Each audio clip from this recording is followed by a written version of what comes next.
mesdames, bonjour messieurs, bienvenue dans ce nouveau numéro de Paroles et Faits. Aujourd'hui, nous accueillons un invité spécial en la personne de Emmanuel Mereb, qui est un Camerounais enraciné dans la communauté de Parme. Alors, laissons le soin à monsieur Mereb de se présenter. Bien, merci mon cher Arsène. Bonjour à tous mes frères et sœurs camerounais, bonjour à la communauté africaine. Je m'appelle Emmanuel Mereb, j'ai 54 ans, marié à ma charmante épouse Judith et père de deux merveilleux enfants, Yann et Raël. Alors, quel type de papa est Emmanuel? Aujourd'hui, la question se pose parce qu'aujourd'hui, nous sommes une communauté désormais très riche du point de vue des enfants qui naissent ici. Et on a besoin d'inculquer un peu à nos enfants aussi la culture africaine. De, Étant donné que nous sommes aussi enracinés dans cette culture européenne, on a en même temps besoin, n'est-ce pas, d'être des parents qui ne sont pas nécessairement, ne stressent pas nécessairement les enfants comme en Afrique. Du coup, quel type de papa est Emmanuel?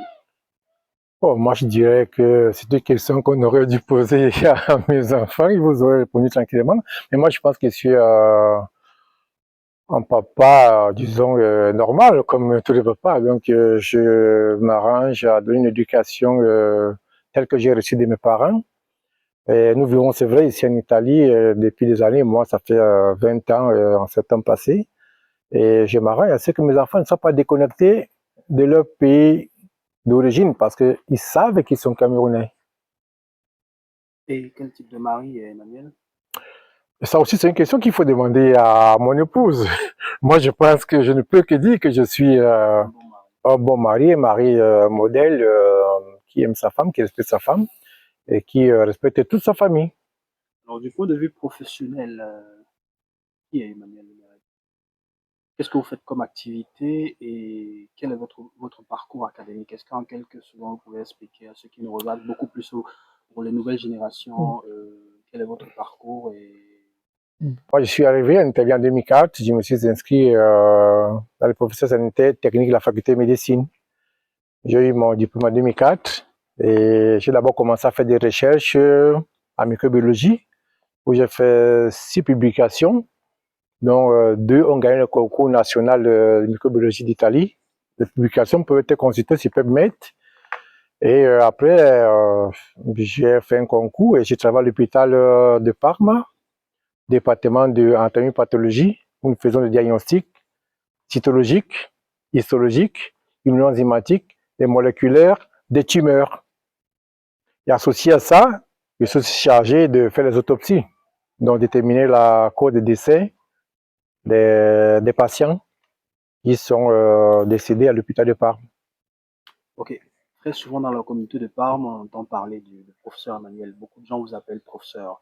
Est-ce que vous pouvez dire à ceux qui nous écoutent si vous êtes professeur ou si c'est juste une appellation comme ça hasardeuse? Bon, je dois dire que tout ceci part déjà, c'est un destin, ça part déjà du Cameroun parce que en 1986, quand je suis en troisième, je m'inscris à la Croix-Rouge camerounaise, à Ngaoundéré, bien sûr, parce que je suis de la Mawa, sans vouloir faire discrimination. Et quand j'arrive à l'université en 93, première année, je crée la Croix-Rouge à l'université de Ngaoundéré. Et je commence à enseigner, c'est-à-dire former des secouristes à l'université de Ngaoundéré. Et donc, on m'appelait teacher. Teacher en italien, Ouais. vous savez ce que ça veut dire. Alors, pour ce qui est de l'appellation professeur ici à Parme, c'est que au niveau de mon département, puisque je suis en charge des autopsies, il y a des étudiants de médecine qui viennent pour voir comment la pratique de l'autopsie se fait. Et l'année dernière, j'ai fait un master où j'ai pris 30 sur 30 avec tableau d'honneur, ce qu'on appelle la LODE. Et dorénavant, il est question d'enseigner déjà la théorie aux étudiants avant de venir faire la pratique. Alors, lorsqu'on enseigne, on est professeur. Donc, c'est là où on m'appelle professeur. Voilà. D'accord, merci. Alors, Emmanuel, il y a quelques semaines, on a accueilli ici à Parme, l'association des Camerounais de Parme a accueilli les nouveaux étudiants qui sont à peine arrivés du Cameroun, qui vont, n'est-ce pas, commencer leur parcours académique d'aucuns ont déjà commencé. Alors, beaucoup étudient médecine, infirmerie, économie Ouais. et aspirent à faire ce type de métier que aujourd'hui. Quel est le conseil que vous pouvez donner à ceux-là qui, n'est-ce pas, engrangent ce parcours? Alors, ce que je peux dire, c'est que lorsqu'on parle du Cameroun, on a l'objectif. Donc, restez concentré sur votre objectif, excusez-moi. Ce n'est jamais facile. À ce moment même, j'ai failli abandonner parce que vous savez que la faculté de médecine, c'est pesant. Mais je demande de rester focalisé sur l'objectif et de ne jamais abandonner. Même quand on pense que c'est difficile, de ne jamais abandonner. Nous avons fréquenté, on a travaillé. Moi, je faisais des nuits, je rentrais le matin et j'allais directement au cours. Donc, il faut vraiment s'armer de beaucoup de patience, d'abnégation et surtout savoir ce qu'on est venu faire et ce qu'on veut faire. D'accord. Et ensuite, bonne chance à tous ceux qui ont commencé l'année académique, qui ont commencé. Et j'espère qu'ils vont atteindre leurs objectifs. D'accord, merci. Alors, Emmanuel Mereb, ce n'est pas seulement un papa, ce n'est pas seulement un mari, ce n'est pas seulement un docteur ou un professeur, c'est aussi une personne engagée du point de vue associatif. On a connaissance de l'association Cameroun Solidarity dont vous êtes le président. Est-ce que vous pouvez nous parler un peu en quelques secondes de cette association? D'où est venue l'idée de créer une association de ce type?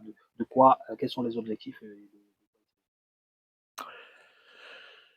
Je te dis que, fort de ma formation à la Croix-Rouge, nous avons 7 principes fondamentaux, dont le premier, c'est l'humanité.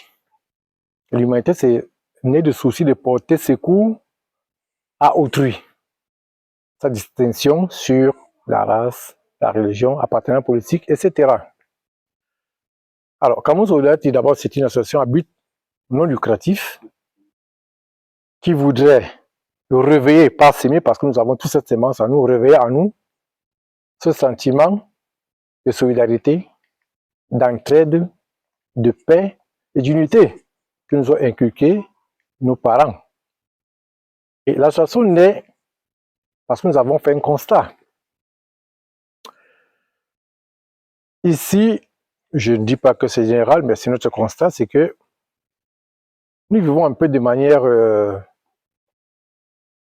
dispersée. Nous ne sommes pas vraiment unis comme le mot le dit, comme le terme le dit. Et ce qui se passe, c'est que chaque fois que nous sommes en difficulté ou une famille en difficulté, ça devient compliqué de trouver la solution. On parle de quelles difficultés ici?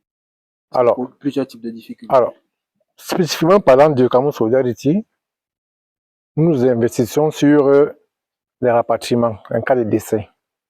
Nous avons noté qu'en cas de décès, généralement, les familles sont un peu abandonnées à elles-mêmes. Et même s'il y a des contributions, ça se passe occasionnellement, ça se passe par affinité.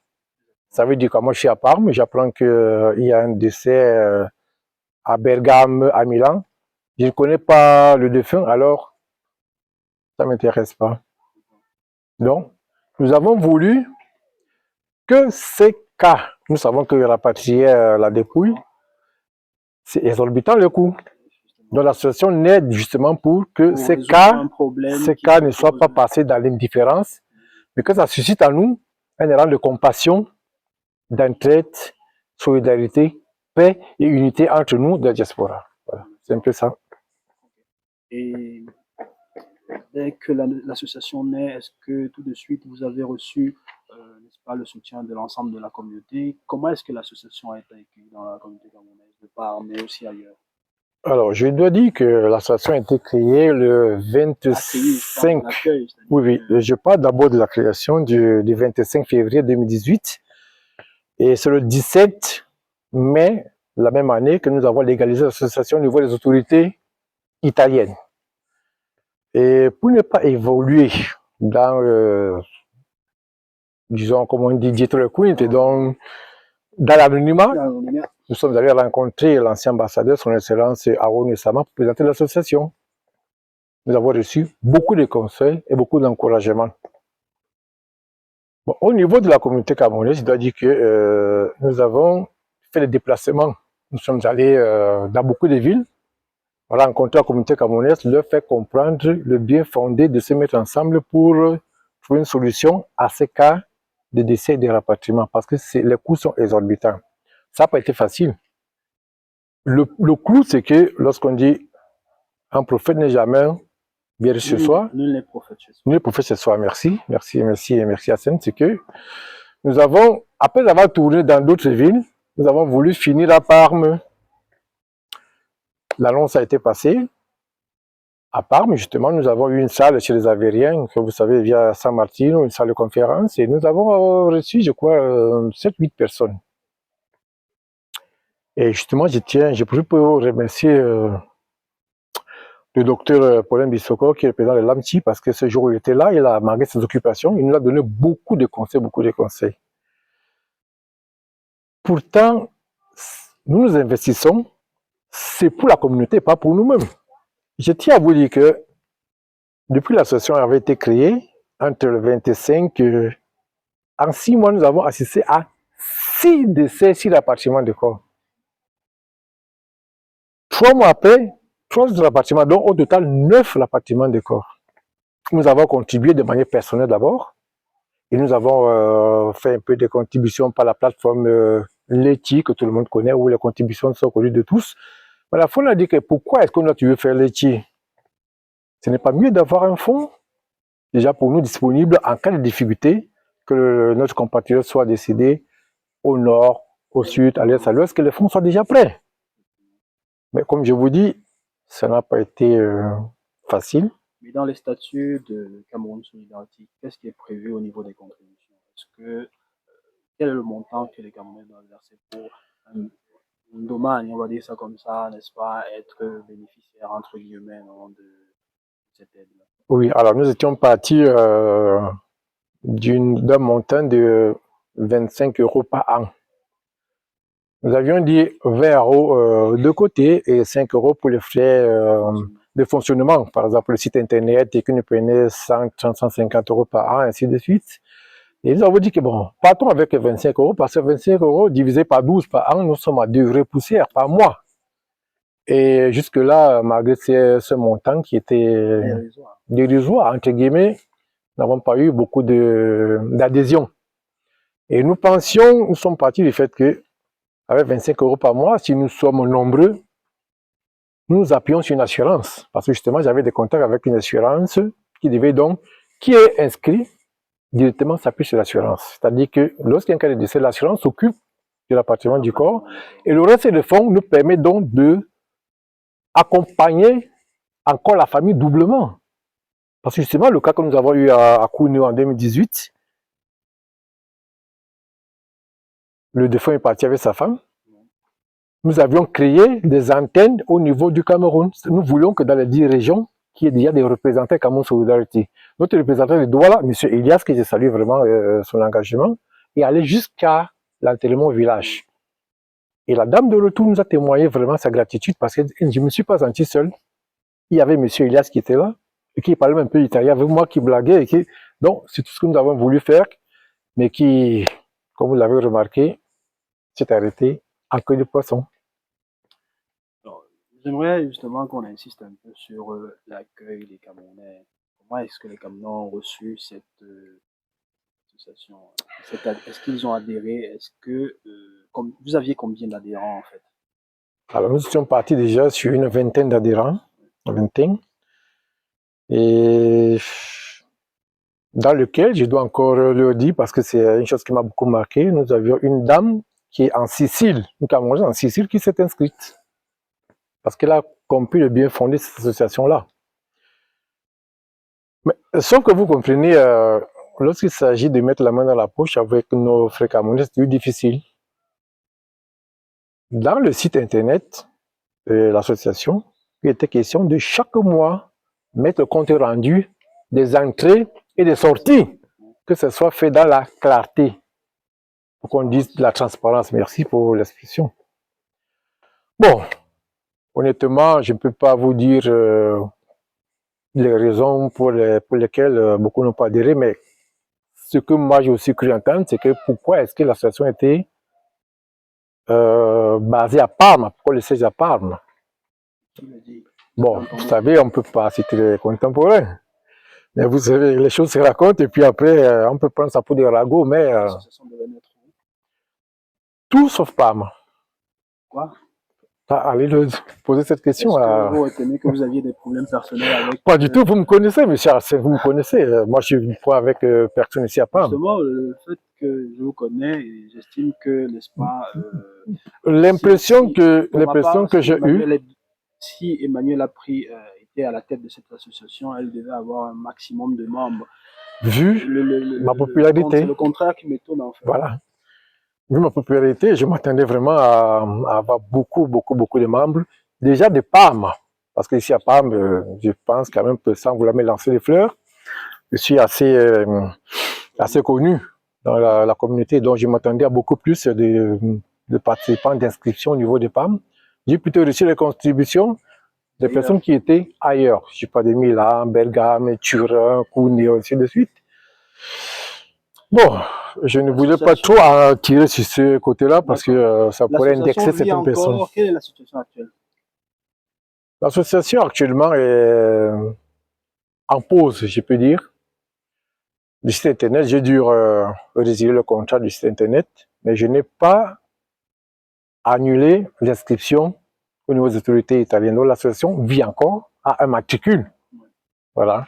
Il suffit simplement de pouvoir se mettre ensemble avec des volontaires, des personnes vraiment qui croient au projet pour que ça puisse repartir. Et moi, je pense que vraiment, c'est important que nous nous mettions ensemble parce que c'est un projet qui est important pour nous. Je vous dis que personne n'a cette somme-là dans les... personne, peut-être certaines les ont. Ce montant dans le compte bancaire au cas où, immédiatement, on va puiser et on intervient. Je pense qu'il serait nécessaire qu'on se mette ensemble pour qu'on puisse résoudre certains problèmes. Et ce problème, c'est souvent des rapatriements de corps. Moi, je suis dessus parce que, étant à l'hôpital, je travaille à la morgue en bas et je sais combien de difficultés nous avons et combien ça coûte en plus. Est-ce que Emmanuel, après une expérience comme celle-là, on parle beaucoup de la diaspora camerounaise, la diaspora de Parme en Italie comme une diaspora dynamique, engagée, et voilà.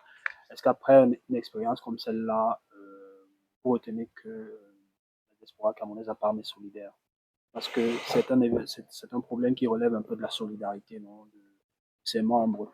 Est-ce qu'après une expérience négative comme celle-là, quel est le regard que vous avez aujourd'hui sur la diaspora? Bon, mon regard serait un peu mitigé parce que moi, je pense que la diaspora de Parme, elle est forte. Mais sauf qu'elle est beaucoup fragmentée. Ça veut dire que des personnes agissent par affinité, comme j'avais dit. Il y a des groupuscules qui se créent. Nous ne sommes pas vraiment tous unis. Mais nous sommes vraiment une diaspora forte à Parme. Mais nous sommes divisés, voilà, c'est ça. Et j'aurais espéré que, déjà à partir de l'association Cameroun Solidarité, que nous serrions les coudes et que nous puissions faire des choses ensemble. Point de vue institutionnel, est-ce que vous avez reçu l'accompagnement ou le soutien de l'ambassade du Cameroun en Italie? Bon, comme je vous ai dit, nous avons beaucoup plus reçu des conseils par rapport à nos objectifs.